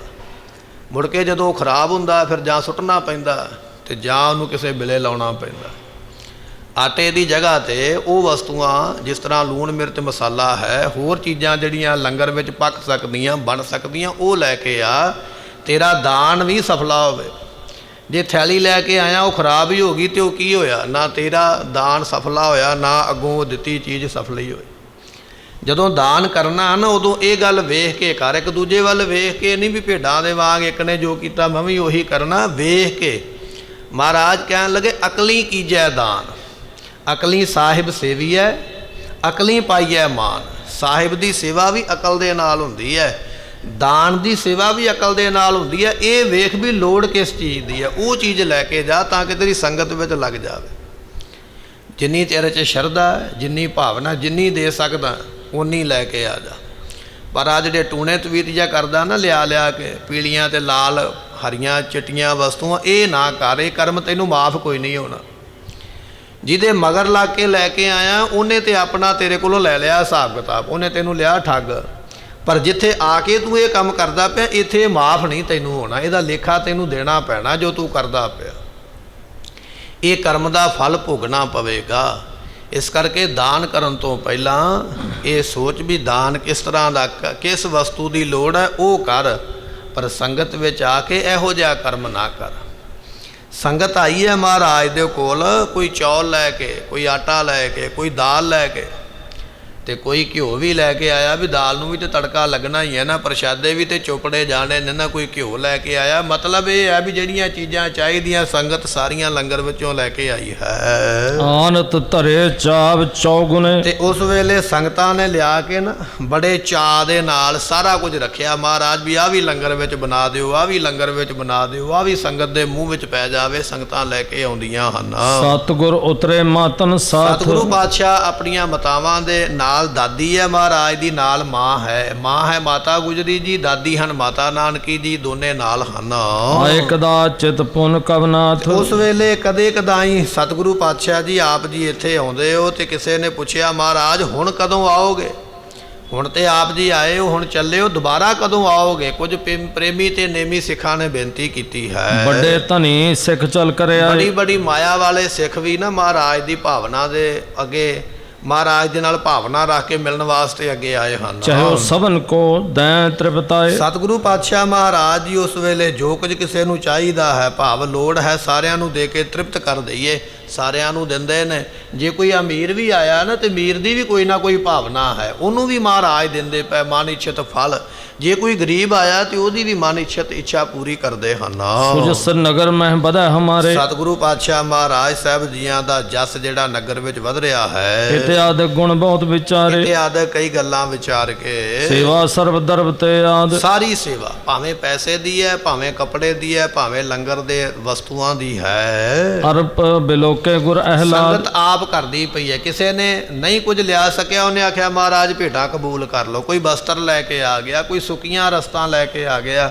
ਸੰਗਤ ਆਪੇ ਹੀ ਸੰਗਤ ਦੀ ਸੇਵਾ ਕਰਦੀ ਹੈ। ਅਨੇਕ ਪ੍ਰਕਾਰਨ ਕੇ ਉਪਹਾਰੇ, ਕਈ ਤਰ੍ਹਾਂ ਦੇ ਉਪਹਾਰ ਤੋਂ ਭਾਵ ਹੁੰਦਾ ਤੋਹਫੇ, ਮਹਾਰਾਜ ਨੂੰ ਦੇਣ ਵਾਸਤੇ ਬੜੀਆਂ ਬੜੀਆਂ ਸੋਹਣੀਆਂ ਚੀਜ਼ਾਂ ਆਪੋ ਆਪਣੇ ਘਰਾਂ ਵਿੱਚੋਂ ਲੈ ਕੇ ਆਏ ਹਨ। ਲੱਗੇ ਗੁਰੂ ਕੇ ਅਗਰ ਅੰਬਾਰੇ, ਸਤਿਗੁਰਾਂ ਦੇ ਅੱਗੇ ਢੇਰ ਹੀ ਲੱਗ ਗਿਆ ਸਮਾਨ ਦੇ। ਹੁਣ ਜਿਸ ਤਰ੍ਹਾਂ ਆਪਾਂ ਪੜ੍ਹਦੇ ਪਏ ਵੀ ਸੰਗਤ ਹੀ ਬੜੀ ਹੈ, ਇਕੱਠ ਹੀ ਬੜਾ, ਬੜੇ ਲੋਕ ਇਕੱਠੇ ਹੋਏ ਬੈਠੇ। ਹੁਣ ਜਿੰਨੀ ਸੰਗਤ ਆਈ ਹੈ ਕੁਝ ਨਾ ਕੁਝ ਲੈ ਕੇ ਆਏ, ਬੜੇ ਵੱਡੇ ਢੇਰ ਮਹਾਰਾਜ ਦੇ ਅੱਗੇ ਵਸਤੂਆਂ ਦੇ ਚੜ੍ਹੇ ਹਨ। ਆਏ ਤਿਹਾਵਲੇ ਅਰ ਪਕਵਾਨ, ਸਤਿਗੁਰਾਂ ਦੇ ਅੱਗੇ ਕੁਝ ਲੋਕ ਕੜਾਹ ਪ੍ਰਸ਼ਾਦ ਵੀ ਬਣਾ ਕੇ ਲੈ ਆਏ। ਅੱਜ ਵੀ ਆਪਾਂ ਦੇਖ ਲਿਆ ਕਿ ਮਹਾਰਾਜ ਨੂੰ ਭੇਟ ਕਰਦੇ ਹਾਂ। ਗੁਰੂ ਕਾਲ ਤੋਂ ਇਹ ਮਰਿਆਦਾ ਹੈ, ਗੁਰੂ ਨਾਨਕ ਸਾਹਿਬ ਜੀਆਂ ਤੋਂ ਸੰਗਤਾਂ ਆਪੋ ਆਪਣੇ ਘਰਾਂ ਵਿੱਚੋਂ ਕੜਾਹ ਪ੍ਰਸ਼ਾਦ ਬਣਾ ਕੇ ਲੈ ਕੇ ਆਈਆਂ। ਤੇ ਹਵਲ ਤੋਂ ਭਾਵ ਤਿੰਨਾਂ ਵਸਤੂਆਂ ਤੋਂ ਬਣਿਆ ਹੋਇਆ ਜਿਹੜਾ ਪ੍ਰਸਾਦ ਹੈ। ਜਦੋਂ ਅਸੀਂ ਪ੍ਰਸਾਦ ਬਣਾਉਂਦੇ ਹਾਂ ਨਾ, ਜਿੰਨਾ ਅਸੀਂ ਘਿਓ ਪਾਇਆ ਨਾ ਜਿਹੜੇ ਭਾਂਡੇ ਦੇ ਨਾਲ ਮਿਣ ਕੇ, ਪ੍ਰਸ਼ਾਦ ਬਣਾਉਣ ਦੀ ਵਿਧੀ ਕੀ ਹੈ, ਜਿੰਨਾ ਅਸੀਂ ਦੇਸੀ ਘਿਓ ਪਾਇਆ ਭਾਂਡੇ ਦੇ ਨਾਲ ਮਿਲ ਕੇ, ਉਦੋਂ ਆਪਣੇ ਮੁਖ ਤੋਂ ਗੁਰਬਾਣੀ ਪੜ੍ਹ। ਦੇਗ ਬਣਾਉਣ ਲੱਗਿਆਂ, ਪ੍ਰਸ਼ਾਦ ਬਣਾਉਣ ਲੱਗਿਆਂ ਗੱਲ ਨਾ ਕਰ। ਜੇ ਬਾਣੀ ਨਹੀਂ ਪੜ੍ਹਨੀ ਆਉਂਦੀ, ਵਾਹਿਗੁਰੂ ਮੰਤਰ ਦਾ ਜਾਪ ਕਰ ਜਿੰਨਾ ਚਿਰ ਪ੍ਰਸ਼ਾਦ ਬਣਾਉਂਦਾ ਪਿਆ। ਜਿਹੜੇ ਭਾਂਡੇ ਦੇ ਨਾਲ ਘਿਓ ਮਿਣ ਕੇ ਪਾਇਆ, ਉਸੇ ਭਾਂਡੇ ਦੇ ਨਾਲ ਆਟਾ ਮਿਣ ਕੇ ਓਨਾ ਹੀ ਪਾ ਜਿੰਨਾ ਤੂੰ ਘਿਓ ਪਾਇਆ, ਬਰਾਬਰ ਉਹੀ ਭਾਂਡਾ।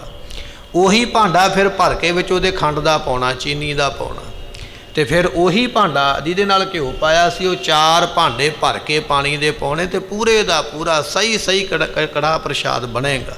ਕਈ ਵਾਰੀ ਕਈ ਬੀਬੀਆਂ ਬਣਾ ਕੇ ਲਿਆਉਂਦੀਆਂ, ਜਾਂ ਪਾਣੀ ਘੱਟ ਰਹਿ ਜਾਂਦਾ, ਜਾਂ ਉਹ ਸੜ ਜਾਂਦਾ ਹੈ, ਜਾਂ ਉਹ ਸਹੀ ਨਹੀਂ ਪਤਲਾ ਬਣ ਜਾਂਦਾ। ਉਹ ਕਾਰਨ ਇਹ ਆ ਵੀ ਸਾਨੂੰ ਉਹਦੇ ਬਣਾਉਣ ਦੀ ਵਿਧੀ ਦਾ ਨਹੀਂ ਪਤਾ ਵੀ ਇਹਦੇ ਵਿੱਚ ਸਮਾਨ ਕਿੰਨਾ ਕਿੰਨਾ ਪੈਣਾ। ਸਿੱਧਾ ਜਿਹਾ ਹਿਸਾਬ ਹੈ, ਜਿਸ ਭਾਂਡੇ ਨਾਲ ਘਿਓ ਪਾਇਆ, ਜਿੰਨਾ ਘਿਓ ਸੀ ਉਨਾ ਹੀ ਆਟਾ ਪੈਣਾ, ਉਨੇ ਆਟੇ ਦੇ ਵਿੱਚ ਉਨੀ ਖੰਡ ਪੈਣੀ ਹੈ, ਅਤੇ 4 ਹਿੱਸੇ ਪਾਣੀ ਪੈਣਾ। ਉਹੀ ਭਾਂਡਾ 4 ਵਾਰੀ ਭਰ ਕੇ ਪਾਣੀ ਦਾ ਪਾ ਦੇ, ਤੈਨੂੰ ਵੇਖਣ ਦੀ ਲੋੜ ਨਹੀਂ ਪਵੇਗੀ, ਆਪਣੇ ਆਪ ਬਿਲਕੁਲ ਸਹੀ ਬਣੇਗਾ। ਇਸ ਤਰ੍ਹਾਂ ਸੰਗਤਾਂ ਜਿਹੜੀਆਂ ਨੇ ਨਾ ਪ੍ਰਸ਼ਾਦ ਬਣਾ ਕੇ ਮਹਾਰਾਜ ਦੇ ਕੋਲ ਲੈ ਕੇ ਆਈਆਂ ਹਨ। ਵੰਟੈ ਦੇ ਸਿੱਖਨ ਪਾਨ, ਤੇ ਸਤਿਗੁਰਾਂ ਦੇ ਅੱਗੇ ਫਿਰ ਉਹ ਭੋਗ ਲੱਗਦਾ ਕੜਾਹ ਪ੍ਰਸ਼ਾਦ ਦੀ ਦੇਗ ਨੂੰ, ਤੇ ਫਿਰ ਸੰਗਤਾਂ ਵਿੱਚ ਵਰਤਾਇਆ ਜਾਂਦਾ ਹੈ। ਭੀੜ ਅਧਿਕ ਕੁਛ ਵਾਰ ਨ ਬੇਅੰਤ ਪਾਰਾ, ਭੀੜ ਹੈ ਮਹਾਰਾਜ ਦੇ ਕੋਲ, ਵੀ ਗਿਣਤੀ ਨਹੀਂ ਆਪਾਂ ਕਰ ਸਕਦੇ ਵੀ ਕਿੰਨੀ ਸੰਗਤ ਅੱਜ 10ਵੇਂ ਪਾਤਸ਼ਾਹ ਦੇ ਪਟਨਾ ਸਾਹਿਬ ਦੀ ਧਰਤੀ ਦੇ ਦਰਸ਼ਨ ਕਰ ਰਹੀ ਹੈ। ਗਿਣਤੀ ਤੋਂ ਗੱਲ ਬਾਹਰ ਹੋ ਗਈ ਹੈ। ਬਹੁ ਕੋਸਨ ਲਓ ਨਗਰ ਉਦਾਰਾ, ਕਹਿਣ ਲੱਗੇ ਵੀ ਇਸੇ ਤਰ੍ਹਾਂ ਇਹ ਜਿਹੜੇ ਲੋਕ ਨੇ ਇੱਥੋਂ ਦੇ ਬਹੁਤ ਕੂਹਾਂ ਤੱਕ ਇਹ ਨਗਰ ਫੈਲਿਆ ਹੋਇਆ ਹੈ। ਭੀੜ ਅਧਿਕ ਸਿੱਖ ਹਜ਼ਾਰਨ ਕੇ ਤੇ ਘਰ ਤਹਾਂ, ਹਜ਼ਾਰਾਂ ਸਿੱਖਾਂ ਦੀ ਜਿਹੜੀ ਭੀੜ ਹੈ ਨਾ ਉੱਥੇ ਹੈ, ਵੀ ਕਈ ਕੂਹਾਂ ਤੱਕ ਤੇ ਸ਼ਹਿਰ ਹੈ, ਤੇ ਉਹਨਾਂ ਵਿੱਚ ਕਿੰਨੇ ਸਿੱਖਾਂ ਦੇ ਘਰ ਹੋਣਗੇ, ਕਿੰਨੀ ਵੱਡੀ ਭੀੜ ਹੈ। ਸੁਨ ਗੁਰ ਗਮਨ ਆਏ ਜੈ ਕਹਾਂ, ਜਿਹਨੂੰ ਪਤਾ ਲੱਗਾ ਵੀ ਮਹਾਰਾਜ ਸਾਡੇ ਇੱਥੇ 8-10 ਸਾਲ ਰਹਿ ਕੇ ਹੁਣ ਚੱਲੇ ਨੇ, ਸਾਰਿਆਂ ਦਾ ਪ੍ਰੇਮ ਹੈ ਗੁਰੂ ਦੇ ਨਾਲ, ਬੇਅੰਤ ਸੰਗਤਾਂ ਆ ਗਈਆਂ ਹਨ। ਬਿਨੈ ਬਖਾਨੈ ਅਨਕ ਪ੍ਰਕਾਰ, ਅਨੇਕ ਤਰ੍ਹਾਂ ਦੀ ਬੇਨਤੀ, ਕੋਈ ਆਖਦਾ ਮਹਾਰਾਜ ਪੁੱਤ ਦੇ ਦਿਓ, ਕੋਈ ਆਖਦਾ ਦੁੱਧ ਦੇ ਦਿਓ, ਕੋਈ ਆਖਦਾ ਮਹਾਰਾਜ ਮੈਨੂੰ ਕੋਈ ਕਾਰੋਬਾਰ ਹੀ ਮਿਲ ਜਾਵੇ, ਕੋਈ ਸਰੀਰ ਦੀ ਤੰਦਰੁਸਤੀ ਮੰਗਦਾ, ਕੋਈ ਪਰਿਵਾਰ ਦੀ ਤੰਦਰੁਸਤੀ ਮੰਗਦਾ, ਕੁਝ ਨਾ ਕੁਝ ਸੰਗਤਾਂ ਆਪੋ ਆਪਣੀ ਮੰਗ ਰੱਖਦੀਆਂ ਹਨ। ਰੱਬ ਜੀ ਹਮਕੋ ਚਲੇ ਵਿਸਾਰ, ਤੇ ਕੁਝ ਸੰਗਤਾਂ ਪ੍ਰੇਮ ਵਾਲੀਆਂ ਕਹਿੰਦੇ ਮਹਾਰਾਜ ਚੱਲੇ ਹੀ ਕਿਉਂ, ਸਾਡੇ ਕੋਲੋਂ ਤੁਸੀਂ ਇੱਥੇ ਹੀ ਰਹੋ ਨਾ, ਸਾਨੂੰ ਭੁਲਾ ਕੇ ਚੱਲੇ ਜੇ, ਕਿਉਂ ਚੱਲੇ ਜੇ। ਕੁਝ ਸੰਗਤਾਂ ਇਹ ਗੱਲ ਕਹਿੰਦੀਆਂ ਹਨ। ਪੂਰਾ ਮਨੋਰਥ ਕਰ ਤੇ ਅਰਦਾਸ, ਕੁਝ ਸੰਗਤਾਂ ਅਰਦਾਸ ਕਰ ਕਰਕੇ ਆਪਣੇ ਮਨ ਦੇ ਮਨੋਰਥ, ਮਹਾਰਾਜ ਮੈਨੂੰ ਆਹ ਦਾਤ ਮਿਲੀ ਹੈ, ਤੁਹਾਡਾ ਸ਼ੁਕਰਾਨਾ ਕੀਤਾ, ਕੋਈ ਆਹ ਦਾਤ ਮਿਲੀ ਹੈ। ਕੁਝ ਸੰਗਤਾਂ ਇਸ ਤਰ੍ਹਾਂ ਅਰਦਾਸਾਂ ਵੀ ਕਰਦੀਆਂ ਹਨ। ਅਬ ਹਮ ਜਾਏ ਕੌਣ ਕੇ ਪਾਸ, ਮਹਾਰਾਜ ਹੁਣ ਤੁਸੀਂ ਚੱਲੇ ਹੋ ਤੇ ਅਸੀਂ ਹੁਣ ਕਿੱਥੇ ਜਾਵਾਂਗੇ। ਕੁਝ ਸੰਗਤਾਂ ਇਹ ਵੀ ਬੇਨਤੀ ਕਰਦੀਆਂ ਮਹਾਰਾਜ ਸਾਨੂੰ ਛੱਡ ਕੇ ਚੱਲੇ ਹੋ, ਅਸੀਂ ਕਿੱਥੇ ਜਾਵਾਂਗੇ, ਹੁਣ ਤੁਹਾਡੇ ਤੋਂ ਬਿਨਾਂ ਕਿਹਨੂੰ ਜਾ ਕੇ ਕਹਾਂਗੇ। ਸੁਆਮੀ ਨਿਕਟ ਚਾਹਤ ਲੈ ਸਤਿਗੁਰੂ ਜਾਚਾ, ਪਾਤਸ਼ਾਹ ਤੁਸੀਂ ਸਾਡੇ ਕੋਲ ਸੀ, ਜਦੋਂ ਸਾਨੂੰ ਕੋਈ ਲੋੜ ਪੈਂਦੀ ਅਸੀਂ ਤੁਹਾਡੇ ਕੋਲ ਆ ਜਾਂਦੇ ਸੀ, ਮਹਾਰਾਜ ਆਹ ਦੇ ਦਿਓ, ਮਹਾਰਾਜ ਆਹ ਚਾਹੀਦਾ, ਤੁਸੀਂ ਸਾਨੂੰ ਦੇ ਦਿੰਦੇ। ਹੁਣ ਸਤਿਗੁਰੂ ਤੁਸੀਂ ਚੱਲੇ ਹੋ ਤੇ ਅਸੀਂ ਕਿਹਦੇ ਕੋਲ ਜਾਵਾਂਗੇ, ਕਿਹਦੇ ਕੋਲ ਜਾ ਕੇ ਮੰਗਾਂਗੇ, ਦੱਸਣਾ ਕਰੋ। ਉਹੇ ਦੂਰ ਕਿਆ ਕਰੈ ਵਾਚਾ, ਤੇ ਮਹਾਰਾਜ ਜਦੋਂ ਦੂਰ ਚਲੇ ਗਏ ਫਿਰ ਅਸੀਂ ਕਿਹਨੂੰ ਜਾ ਕੇ ਮੰਗਾਂਗੇ, ਕਿਹਦੇ ਕੋਲੋਂ ਪੁੱਛਾਂਗੇ। ਇਸ ਤਰ੍ਹਾਂ ਸੰਗਤ ਬੇਨਤੀ ਕਰਦੀ ਹੈ। ਸਤਿਗੁਰ ਕਹਿਓ ਜਨਮ ਸਥਾਨ, ਸਤਿਗੁਰੂ ਪਾਤਸ਼ਾਹ ਮਹਾਰਾਜ ਜੀਆਂ ਨੇ ਜਦੋਂ ਸੰਗਤ ਨੇ ਬੇਨਤੀ ਕੀਤੀ ਨਾ ਮਹਾਰਾਜ ਮੰਗਣ ਵਾਸਤੇ ਅਸੀਂ ਕਿੱਥੇ ਜਾਵਾਂਗੇ, ਤੇ 10ਵੇਂ ਪਾਤਸ਼ਾਹ ਮਹਾਰਾਜ ਨੇ ਬਚਨ ਕੀਤਾ, ਕਹਿਣ ਲੱਗੇ ਭਾਈ ਧਿਆਨ ਦੇ ਨਾਲ ਫਿਰ ਸਾਡਾ ਬਚਨ ਸੁਣੋ। ਜੇ ਤੁਹਾਡੇ ਮਨ ਵਿੱਚ ਇਹ ਗੱਲ ਆ ਗਈ ਹੈ ਨਾ ਵੀ ਮੰਗਣ ਵਾਸਤੇ ਅਸੀਂ ਕਿੱਥੇ ਜਾਣਾ, ਕਿਹਦੇ ਤੋਂ ਮੰਗਾਂਗੇ, ਕਹਿੰਦੇ ਫਿਰ ਧਿਆਨ ਦੇ ਨਾਲ ਸੁਣਨਾ ਕਰੋ। ਕਰੋ ਬੇਨਤੀ ਤਹਾਂ ਬਖਾਨ, ਕਹਿੰਦੇ ਜਿੱਥੇ ਅਸੀਂ ਜਨਮ ਲਿਆ ਨਾ, ਅਵਤਾਰ ਲਿਆ ਪਟਨਾ ਸਾਹਿਬ ਦੇ ਉਸ ਜਗ੍ਹਾ ਤੇ ਜਿੱਥੇ ਅਸੀਂ ਦੁਨੀਆ ਦੇ ਵਿੱਚ ਆਏ ਆ, ਉਸ ਜਗ੍ਹਾ ਤੇ ਜਾ ਕੇ ਅਰਦਾਸ ਕਰਿਓ ਭਾਵਨਾ ਦੇ ਨਾਲ, ਤੇ ਤੁਹਾਨੂੰ ਸਾਡੇ ਕੋਲ ਆਉਣ ਦੀ ਲੋੜ ਨਹੀਂ ਪਵੇਗੀ, ਪੰਜਾਬ ਵਿੱਚ ਆਉਣ ਦੀ ਲੋੜ ਨਹੀਂ ਪਵੇਗੀ, ਤੁਹਾਨੂੰ ਆਨੰਦਪੁਰ ਵਿੱਚ ਆ ਕੇ ਸਾਨੂੰ ਲੱਭਣਾ ਨਹੀਂ ਪਵੇਗਾ।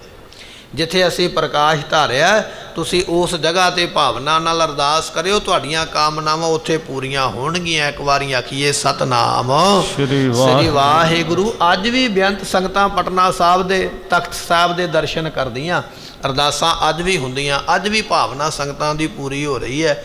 10ਵੇਂ ਪਾਤਸ਼ਾਹ ਦੇ ਮੁਖ ਦੇ ਬਚਨ ਨੇ, ਕਹਿਣ ਲੱਗੇ ਭਾਈ ਸਾਡੇ ਅਵਤਾਰ ਸਥਾਨ ਤੇ ਜਾ ਕੇ ਕੜਾਹ ਪ੍ਰਸਾਦ ਦੀ ਦੇਗ ਬਣਾ ਕੇ ਅਰਦਾਸ ਕਰਿਓ, ਜਿਹੜੀ ਭਾਵਨਾ ਲੈ ਕੇ ਅਰਦਾਸ ਕਰੋਗੇ ਤੁਹਾਡੀ ਭਾਵਨਾ ਪੂਰੀ ਹੋਵੇਗੀ। ਐਸੇ ਬਚਨ ਬਖਸ਼ੇ ਹਨ। ਸਰਬ ਕਾਮਨਾ ਮਨ ਕੀ ਪੂਰਾ, ਤੁਹਾਡੇ ਮਨ ਦੀਆਂ ਕਾਮਨਾਵਾਂ ਉੱਥੇ ਪੂਰੀਆਂ ਹੋਣਗੀਆਂ। ਸਾਡਾ ਵਰ ਉਸ ਸਥਾਨ ਨੂੰ ਅਸੀਂ ਦੇ ਕੇ ਚੱਲੇ ਹਾਂ। ਕਰਿਓ ਸਥਾਪਨ ਆਪਣਾ ਪੰਘੂਰਾ, ਅਸੀਂ ਆਪਣਾ ਉੱਥੇ ਪੰਘੂੜਾ। ਆਪਾਂ ਕੱਲ ਇਤਿਹਾਸ ਵਿੱਚ ਬਚਨ ਸਰਵਣ ਕੀਤਾ ਸੀ ਵੀ ਮਾਤਾ ਨਾਨਕੀ ਜੀ ਨੇ ਸੰਗਤ ਨੂੰ ਆਖਿਆ ਸੀ ਵੀ ਇਹ ਪੰਘੂੜਾ 10ਵੇਂ ਪਾਤਸ਼ਾਹ ਦਾ ਇੱਥੇ ਰੱਖ ਲਓ ਤੁਸੀਂ, ਇਹਦੇ ਤੇ 10ਵੇਂ ਪਾਤਸ਼ਾਹ ਮਹਾਰਾਜ ਬਿਰਾਜੇ ਨੇ, ਇਹ ਸੰਗਤ ਦੀ ਨਿਸ਼ਾਨੀ ਹੈ ਗੁਰੂ ਘਰ ਦੀ, ਆਪਣੇ ਕੋਲ ਰੱਖੋ ਗੁਰੂ ਦੀ ਨਿਸ਼ਾਨੀ। ਸਤਿਗੁਰੂ ਇਹੋ ਬਚਨ ਕਹਿ ਰਿਹਾ, ਕਹਿੰਦੇ ਅਸੀਂ ਆਪਣਾ ਪੰਘੂੜਾ ਇੱਥੇ ਦੇ ਕੇ ਚੱਲੇ ਹਾਂ, ਇਸ ਪੰਘੂੜੇ ਨੂੰ ਇੱਥੇ ਰੱਖੋ। ਅੱਜ ਵੀ ਤੁਸੀਂ ਪਟਨਾ ਸਾਹਿਬ ਦੇ ਦਰਸ਼ਨ ਕਰਨ ਜਾਂਦੇ ਹੋ, ਅੱਜ ਵੀ ਉਸ ਪਵਿੱਤਰ ਪੰਘੂੜੇ ਦੇ ਜਿਹਦੇ ਉੱਪਰ 10ਵੇਂ ਪਾਤਸ਼ਾਹ ਬਚਪਨ ਦੇ ਵਿੱਚ ਖੇਡਿਆ ਕਰਦੇ ਸਨ, ਆਰਾਮ ਕਰਿਆ ਕਰਦੇ, ਉਸ ਪੰਘੂੜੇ ਦੇ ਅੱਜ ਵੀ ਦਰਸ਼ਨ ਸੰਗਤਾਂ ਨੂੰ ਹੁੰਦੇ ਹਨ। ਬੈਠੋ ਜਾਏ ਹਮਰੋ ਧਰ ਧਿਆਨ, ਸਤਿਗੁਰੂ ਪਾਤਸ਼ਾਹ ਕਹਿਣ ਲੱਗੇ ਉੱਥੇ ਜਾ ਕੇ ਬੈਠਿਆ ਕਰੋ ਜਿੱਥੇ ਅਸੀਂ ਅਵਤਾਰ ਧਾਰਿਆ ਹੈ, ਤੇ ਧਿਆਨ ਧਰੋ ਸਾਡਾ ਜਾਂ ਅਕਾਲ ਪੁਰਖ ਦਾ। ਧਿਆਨ ਧਾਰੋਗੇ ਨਾ ਤੁਹਾਨੂੰ ਪ੍ਰਾਪਤੀ ਹੋਏਗੀ। ਕਰੋ ਬੇਨਤੀ ਜੋਰੋ ਪਾਨ, ਤੇ ਦੋਨੇ ਹੱਥ ਜੋੜ ਕੇ ਜਦੋਂ ਅਰਦਾਸ ਕਰਨੀ ਹੈ ਨਾ, ਉਦੋਂ ਅਰਦਾਸ ਕਿਵੇਂ ਕਰਨੀ ਹੈ? ਹੱਥ ਜੋੜ ਕੇ ਦੋਏ ਕਰ ਜੋੜ ਮੰਗੋ ਇੱਕ ਦਾਨਾ ਸਾਹਿਬ ਤੁਠੈ, ਪਾਵਾਂ। ਅਸੀਂ ਅਰਦਾਸ ਜਦੋਂ ਕਰਦੇ ਹਾਂ ਹੱਥ ਨਹੀਂ ਜੋੜਦੇ, ਜਾਂ ਹੱਥ ਅਸੀਂ ਬੇਢੰਗੇ ਜਿਹਾ ਜੋੜਦੇ ਹਾਂ ਵੀ ਨਾ ਜੁੜੇ ਹੋਏ ਨਾ ਜੁੜੇ ਹੋਏ। ਜਦੋਂ ਹੱਥ ਜੋੜਦੇ ਨੇ ਦੋਨੇ ਹੱਥ ਜੋੜ ਕੇ ਫਿਰ ਅਰਦਾਸ ਕਰ, ਤੋਦੇ ਆਗੇ ਅਰਦਾਸ ਹਮਾਰੀ ਜੀਓ ਪਿੰਡ ਸਭ ਤੇਰਾ। ਅਰਦਾਸ ਕਰ ਲੱਗਿਆ ਬੇਨਤੀ ਕਰ ਪਰਮਾਤਮਾ ਜੀਓ ਤੇ ਪਿੰਡ, ਪਿੰਡ ਨਾਮ ਹੈ ਸਰੀਰ ਦਾ, ਮੇਰਾ ਸਰੀਰ ਵੀ ਤੇਰਾ ਹੀ ਹੈ, ਤੇ ਜੀਓ ਮੇਰੀ ਆਤਮਾ ਜਿਹੜੀ ਅੰਦਰ ਇਹਦੇ ਬਿਠਾਈ ਹੋਈ ਹੈ ਇਹ ਵੀ ਤੇਰੀ ਬਖਸ਼ਿਸ਼ ਕੀਤੀ ਹੈ। ਮਹਾਰਾਜ ਕਹਿਣ ਲੱਗੇ ਜੀਓ ਪਿੰਡ ਸਭ ਤੇਰਾ, ਕਹੋ ਨਾਨਕ ਸਭ ਤੇਰੀ ਵਡਿਆਈ, ਕੋਈ ਨਾਉ ਨਾ ਜਾਣੇ ਮੇਰਾ। ਸੋ ਇਹ ਤੇਰੀ ਵਡਿਆਈ ਹੈ, ਮੇਰਾ ਇਹਦੇ 'ਚ ਕੋਈ ਨਾਮ ਨਹੀਂ ਹੈ, ਨਾਮ ਤੇ ਤੇਰਾ ਹੀ ਹੈ, ਤੇਰਾ ਹੀ ਨਾਮ ਹੀ ਚੱਲਣਾ, ਮੇਰੇ ਤੇ ਕਿਰਪਾ ਕਰ। ਦੋਏ ਕਰ ਜੋੜ ਮੰਗੋ ਇੱਕ ਦਾਨਾ, ਦੋਨੇ ਹੱਥ ਜੋੜ ਕੇ ਅਰਦਾਸ ਕਰਿਆ ਕਰ, ਗੁਰੂ ਦੇ ਅੱਗੇ ਸਾਵਧਾਨ ਹੋ ਕੇ ਖੜਿਆ ਕਰ, ਤੇ ਫਿਰ ਅਰਦਾਸ ਤੇਰੀ ਭਾਵਨਾ ਦੇ ਨਾਲ ਪੂਰੀ ਹੋਵੇਗੀ। ਕਿਉਂਕਿ ਕੋਈ ਨਾ ਕੋਈ ਮਰਿਆਦਾ ਹੁੰਦੀ ਹੈ ਕਿਸੇ ਨਾ ਕਿਸੇ ਚੀਜ਼ ਦੀ, ਉਸ ਮਰਿਆਦਾ ਦੇ ਮੁਤਾਬਕ, ਉਸ ਕਾਨੂੰਨ ਦੇ ਮੁਤਾਬਕ ਹੀ ਉਹ ਕਾਰਜ ਕਰਨਾ ਪੈਂਦਾ। ਸਤਿਗੁਰੂ ਪਾਤਸ਼ਾਹ ਕਹਿਣ ਲੱਗੇ ਭਾਈ ਦੋਨੇ ਹੱਥ ਜੋੜ ਕੇ ਜਦੋਂ ਬੇਨਤੀ ਕਰੋਗੇ ਨਾ ਸਾਡੇ ਸਥਾਨ ਤੇ ਜਾ ਕੇ, ਜਿਹੜੀ ਵੀ ਭਾਵਨਾ ਰੱਖੋਗੇ ਤੁਹਾਡੀ ਪੂਰੀ ਹੋਵੇਗੀ। ਇਹ ਬਚਨ ਕਰਦੇ ਹਨ ਗੁਰ ਸਭ ਥਾਨ ਬੈਰ ਕਿਆ ਭੌਣ, ਕਿਉਂਕਿ ਗੁਰੂ ਸਾਰਿਆਂ ਥਾਵਾਂ ਤੇ ਹੈ। ਇਹ ਨਹੀਂ ਵੀ ਗੁਰੂ ਕੱਲਾ ਇੱਥੇ ਹੀ ਹੈ ਤੇ ਬਾਹਰ ਨਹੀਂ ਹੈ, ਗੁਰੂ ਤੇ ਸਾਰਿਆਂ ਥਾਵਾਂ ਤੇ ਹੈ। ਜਦੋਂ ਮੱਖਣ ਸ਼ਾਹ ਲਵਾਣੇ ਨੇ ਅਰਦਾਸ ਕੀਤੀ ਸੀ ਨਾ ਨਾਵੇਂ ਗੁਰੂ ਦੇ ਅੱਗੇ, ਨਾਵੇਂ ਗੁਰੂ ਦੇ ਅੱਗੇ ਨਹੀਂ, ਉਹਨੇ ਅਰਦਾਸ ਕੀਤੀ ਗੁਰੂ ਨਾਨਕ ਸਾਹਿਬ ਮਹਾਰਾਜ ਦਾ ਨਾਮ ਲੈ ਕੇ। ਉਹਨੂੰ ਤੇ ਪਤਾ ਵੀ ਨਹੀਂ ਵੀ ਇਸ ਵੇਲੇ ਗੁਰੂ ਤੇਗ ਬਹਾਦਰ ਪਾਤਸ਼ਾਹ। ਉਹਨੇ ਅਰਦਾਸ ਵਿੱਚ ਇਹ ਨਹੀਂ ਆਖਿਆ ਵੀ ਮਹਾਰਾਜ ਤੁਸੀਂ ਅੰਦਰ ਬੈਠੇ ਕਿ ਬਾਹਰ ਬੈਠੇ, ਗੁਰਦੁਆਰੇ ਬੈਠੇ ਹੋ ਕਿ ਗੁਰਦੁਆਰੇ ਤੋਂ ਬਾਹਰ ਬੈਠੇ ਹੋ। ਉਹਨੇ ਹਾਜ਼ਰ ਨਾਜ਼ਰ ਜਾਣ ਕੇ ਵੀ ਤੁਸੀਂ ਮੇਰੇ ਕੋਲ ਹੀ ਹੋ, ਤਾਂ ਅਰਦਾਸ ਕੀਤੀ ਗੁਰੂ ਨਾਨਕ ਸਾਹਿਬ ਜੀ ਦਾ ਨਾਮ ਲੈ ਕੇ।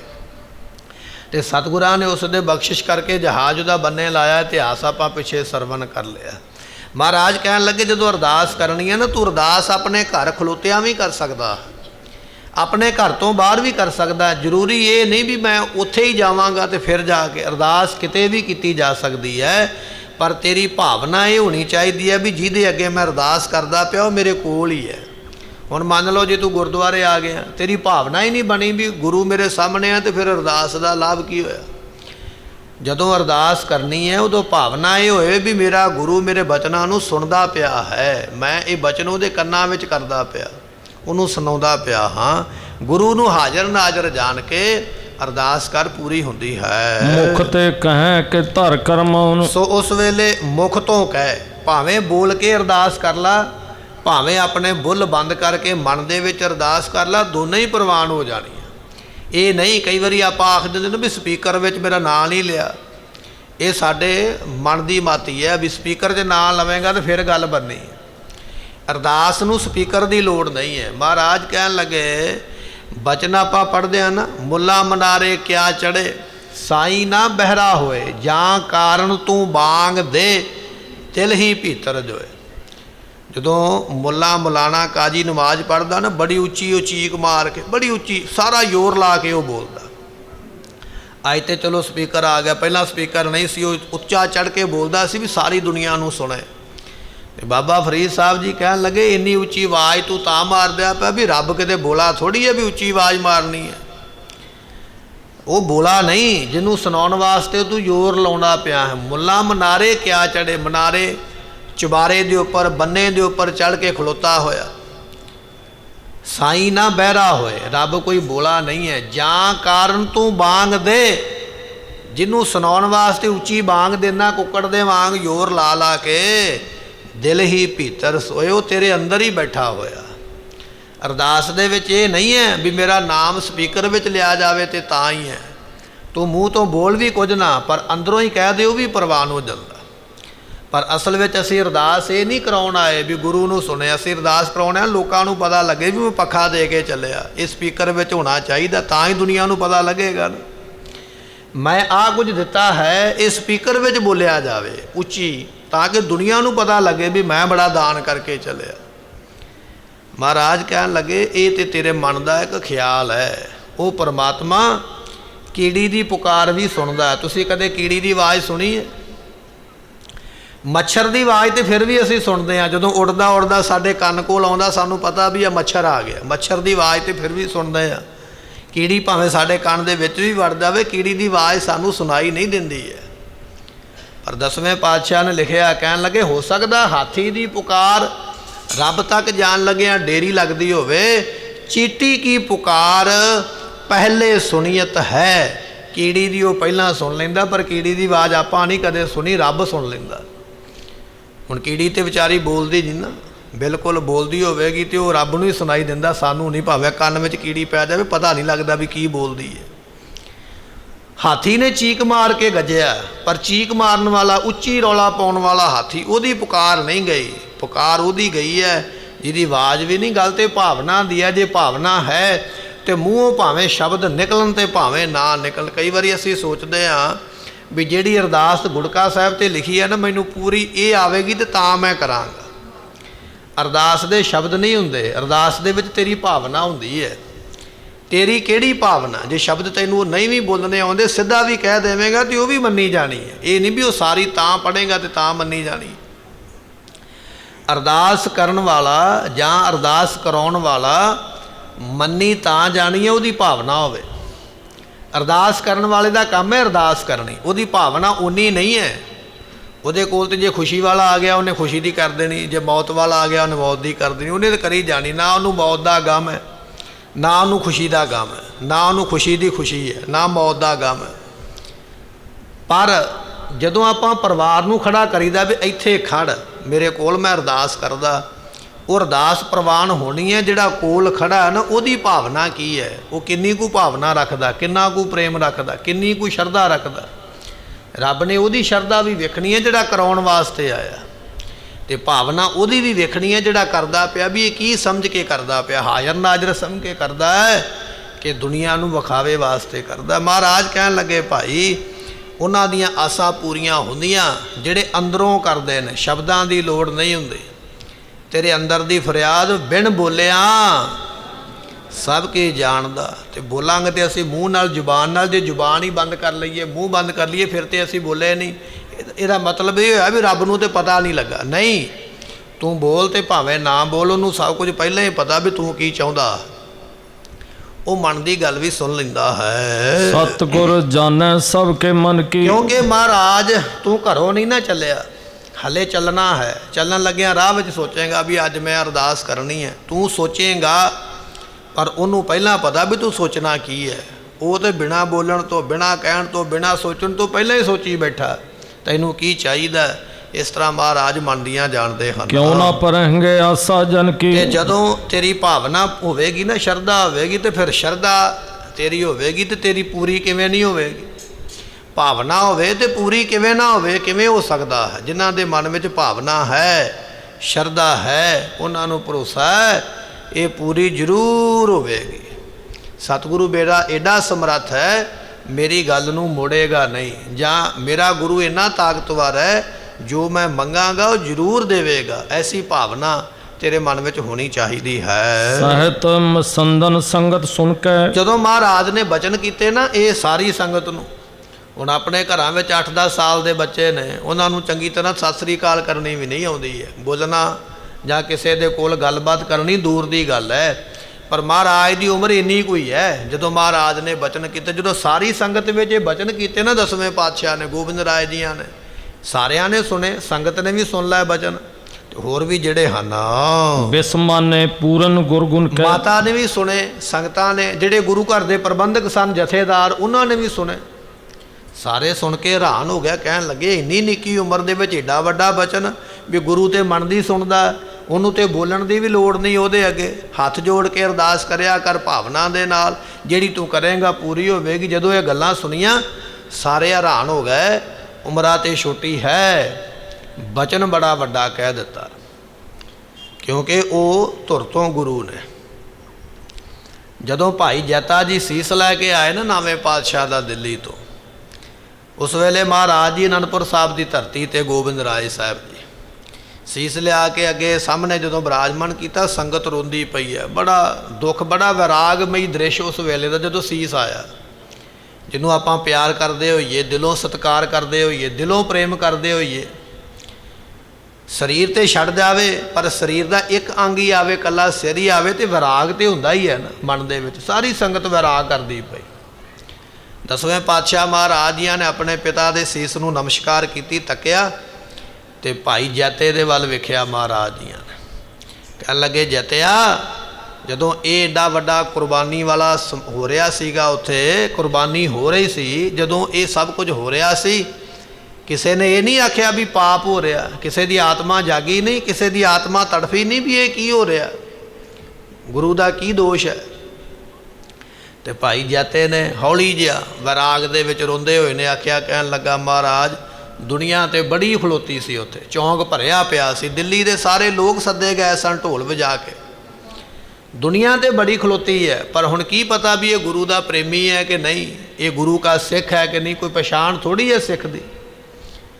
10ਵੇਂ ਪਾਤਸ਼ਾਹ ਮਹਾਰਾਜ ਜੀ ਆਪਣੇ ਪਿਤਾ ਦਾ ਸੀਸ ਸਾਹਮਣੇ ਵੇਖ ਕੇ ਰੋਏ ਨਹੀਂ, ਘਬਰਾਏ ਨਹੀਂ, ਦਿਲ ਨਹੀਂ ਛੱਡਿਆ। ਤੇ ਉਹਨਾਂ ਨੇ ਬਚਨ ਆਖਿਆ, ਕਹਿਣ ਲੱਗੇ, ਭਾਈ ਜੈਤਿਆ, ਮੈਂ ਖਾਲਸਾ ਇਹੋ ਜਿਹਾ ਤਿਆਰ ਕਰਾਂਗਾ, ਉਹਨੂੰ ਦੱਸਣਾ ਨਹੀਂ ਪਵੇਗਾ ਵੀ ਮੈਂ ਗੁਰੂ ਦਾ ਖਾਲਸਾ, ਮੈਂ ਚਿਹਰਾ ਹੀ ਇਹੋ ਜਿਹਾ ਦਿਆਂਗਾ, ਛੁਪਾਇਆ ਵੀ ਛੁਪਾ ਨਹੀਂ ਸਕੇਗਾ। ਏਡਾ ਵੱਡਾ ਦਲੇਰੀ ਵਾਲਾ ਬਚਨ। ਰੱਬ ਨਾ ਕਰੇ ਸਾਡੇ ਘਰ ਵਿੱਚ ਕਿਸੇ ਦੀ ਮੌਤ ਹੋ ਜਾਵੇ ਤੇ ਸਾਡਾ ਆਪਣਾ ਦਿਲ ਘਟ ਜਾਂਦਾ, ਉਸ ਵੇਲੇ ਡਾਕਟਰ ਸੱਦਿਆ ਜਾਂਦਾ ਵੀ ਸਾਰਿਆਂ ਨੂੰ ਇੱਕ ਇੱਕ ਟੀਕਾ ਪਹਿਲਾਂ ਲਾਏ, ਦਿਲ ਛੱਡ ਗਏ। ਇਸੇ ਤਰ੍ਹਾਂ ਹੁੰਦਾ, ਘਬਰਾ ਜਾਈਦਾ। 10ਵੇਂ ਪਾਤਸ਼ਾਹ ਦੀ ਉਮਰ 9 ਸਾਲ ਦੀ, ਪਿਤਾ ਦਾ ਕੱਟਿਆ ਹੋਇਆ ਸੀਸ। ਕਦੇ ਸੋਚੋ ਨਾ ਆਪਣੇ ਮਨ ਦੇ ਵਿੱਚ ਵੀ ਸਾਡੇ ਘਰ ਦੇ ਵਿੱਚ ਵੀ ਸਾਡਾ ਬਾਪ ਹੈ, ਮਾਂ ਹੈ, ਭੈਣਾਂ ਭਰਾ ਨੇ, ਤੇ ਜੇ ਕਿਤੇ ਉਨੀ ਉਮਰ ਦੇ ਵਿੱਚ ਸਾਡੇ ਸਾਹਮਣੇ ਕਿਤੇ ਦ੍ਰਿਸ਼ ਆਵੇ ਤੇ ਮੈਨੂੰ ਨਹੀਂ ਲੱਗਦਾ ਵੀ ਅਸੀਂ ਜਰ ਸਕਾਂਗੇ, ਅਸੀਂ ਤੇ ਡਿੱਗ ਹੀ ਪਵਾਂਗੇ ਗਸ਼ ਖਾ ਕੇ ਵੀ ਇਹ ਕੀ ਹੋ ਗਿਆ। ਪਰ 10ਵੇਂ ਪਾਤਸ਼ਾਹ ਦੇ ਅੱਗੇ ਜਦੋਂ ਉਹ ਆਇਆ ਨਾ, ਸਾਰਾ ਸੀਨ, ਉਹ ਸਾਰਾ ਕਾਰਜ, ਰੋਏ ਨਹੀਂ, ਕਰਲਾਏ ਨਹੀਂ, ਦੁਖੀ ਨਹੀਂ ਹੋਏ, ਬੜੀ ਨਿਡਰਤਾ ਦੇ ਨਾਲ, ਬੜੇ ਹੌਸਲੇ ਦੇ ਨਾਲ ਆਖਿਆ, ਜੈਤਿਆ, ਫਿਰ ਇਹੋ ਜਿਹਾ ਅਸੀਂ ਖਾਲਸਾ ਬਣਾਵਾਂਗੇ, ਲੱਖਾਂ ਵਿੱਚ ਖਲੋਤਾ ਦਿਸੇਗਾ। ਜਦੋਂ ਇਹ ਬਚਨ ਕੀਤਾ ਨਾ, ਜਿੰਨੀ ਸੰਗਤ ਖਲੋਤੀ ਸੀ, ਬਜ਼ੁਰਗ, ਬੱਚੇ, ਸਿਆਣੇ, ਮਾਤਾਵਾਂ, ਜਿੰਨੀਆਂ ਮਹਾਰਾਜ ਦੇ ਕੋਲ, ਸਾਰੇ ਹੈਰਾਨ ਹੋ ਗਏ। ਇੰਨੀ ਛੋਟੀ ਉਮਰ ਦੇ ਵਿੱਚ ਐਡਾ ਵੱਡਾ ਬਚਨ ਇਹਨਾਂ ਨੇ ਕਹਿ ਦਿੱਤਾ, ਕਿਉਂਕਿ ਉਹ ਧੁਰ ਤੋਂ ਗੁਰੂ ਨੇ, ਖੁਦ ਪਰਮੇਸ਼ਰ ਨੇ। ਇੱਥੇ ਬਚਨ ਆਇਆ ਜਦੋਂ ਮਹਾਰਾਜ ਨੇ ਆਖਿਆ ਨਾ ਵੀ ਅਸੀਂ, ਤੁਸੀਂ ਭਾਵਨਾ ਨਾਲ ਅਰਦਾਸ ਕਰੋਗੇ ਤੇ ਗੁਰੂ ਹਰ ਥਾਂ ਤੇ ਬਿਰਾਜਮਾਨ ਹੈ, ਤੁਹਾਡੇ ਬਿਨਾਂ ਬੋਲਿਆਂ ਵੀ ਤੁਹਾਡੀ ਗੱਲ ਉਹ ਜਾਣਦਾ। ਮਾਤਾਵਾਂ ਵੀ ਹੈਰਾਨ ਹੋ ਗਈਆਂ ਇਹ ਗੱਲ ਸੁਣ ਕੇ ਵੀ ਇਹ ਬਚਨ ਤੇ ਵੱਡੇ ਗੁਰੂ ਕਰਿਆ ਕਰਦੇ, ਛੋਟੀ ਉਮਰ ਦੇ ਵਿੱਚ ਹੀ ਐਸਾ ਬਚਨ ਕੀਤਾ। ਜਿਹੜੇ ਮਸੰਦ ਗੁਰੂ ਘਰ ਦੇ ਜਥੇਦਾਰ, ਸੇਵਾ ਸੰਭਾਲ ਕਰਨ ਵਾਲੇ, ਉਹ ਵੀ ਹੈਰਾਨ ਹੋ ਗਿਆ ਵੀ ਏਡਾ ਵੱਡਾ ਬਚਨ ਕਹਿ ਦਿੱਤਾ। ਜਿਹੜੀਆਂ ਸੰਗਤਾਂ ਆਈਆਂ ਸੁਣਨ ਵਾਸਤੇ, ਉਹ ਵੀ ਹੈਰਾਨ ਨੇ ਸੁਣ ਕੇ, ਐਸਾ ਬਚਨ ਕਿਉਂ ਕਿਹਾ। ਧੰਨ 10ਵੇਂ ਪਾਤਸ਼ਾਹ ਹੋਰ ਕਿਹੜੇ ਕਿਹੜੇ ਬਚਨ ਕਰਦੇ ਨੇ, ਕੱਲ੍ਹ ਦੇ ਦੀਵਾਨ ਵਿੱਚ ਸਰਵਣ ਕਰਾਂਗੇ। ਸਮੇਂ ਦੀ ਸਮਾਪਤੀ, ਭੁੱਲਾਂ ਦੀ ਮੁਆਫੀ, ਬਚਨ ਗੁਰੂ ਕਾ, ਭੁੱਲਾਂ ਦਾਸ ਦੀਆਂ ਮੁਆਫ ਕਰਨੀਆਂ, ਲੇਖਾ ਕਤਹਿ ਨ ਛੁਟੀਐ, ਬਖਸ਼ਨ ਹਾਰ ਬਖਸ਼ ਲੈ। ਵਾਹਿਗੁਰੂ ਜੀ ਕਾ ਖਾਲਸਾ, ਵਾਹਿਗੁਰੂ ਜੀ ਕੀ ਫਤਿਹ। ਗੁਰੂ ਕੀ ਸੰਗਤ ਦਿੱਲੀ ਵਿਖੇ ਕਿਸਾਨਾਂ ਦੀ ਮਦਦ ਵਾਸਤੇ ਰਸਤਾਂ ਬਸਤਾਂ ਗੁਰਦੁਆਰਾ ਸਾਹਿਬ ਤੋਂ ਜਾ ਰਹੀਆਂ ਨੇ। ਜਿਨ੍ਹਾਂ ਸੰਗਤਾਂ ਨੇ ਰਸਤਾਂ ਬਸਤਾਂ ਦੀ ਸੇਵਾ ਕਰਨੀ ਹੈ, ਆਪ